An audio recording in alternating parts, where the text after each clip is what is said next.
Day 18 of building a mobile game in Unity every day. Today's biggest challenge was fiddling with and tweaking settings.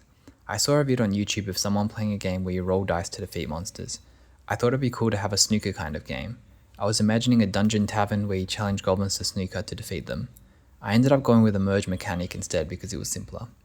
There were a lot of different things to tweak. The physics of the balls, how much they roll and spin, the health of the enemy and player, the attack speed of the enemy, how long you have before the field resets, how many balls spawn, etc.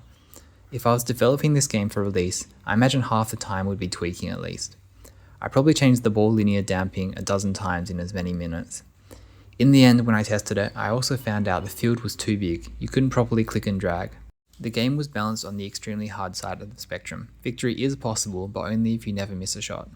If I were to expand the game, I'd go back to the snooker gameplay. Create a bunch of balls with attack, defense, heal, etc.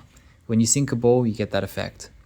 I think it would be a pretty cool game. As a proof of concept, I was quite satisfied. So what's the best tactic to deal with tweaking values? I think you need to adjust them in isolation, but then take a step back and look at the big picture. If you can eliminate as many variables as possible, that helps a lot.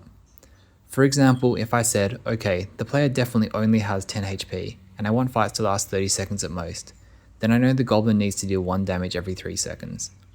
The more tricky ones like ball physics and time to wipe the field just have to be felt out. For those kinds of values, I think you just need to iterate. You just need to test play it a bunch and see what feels good.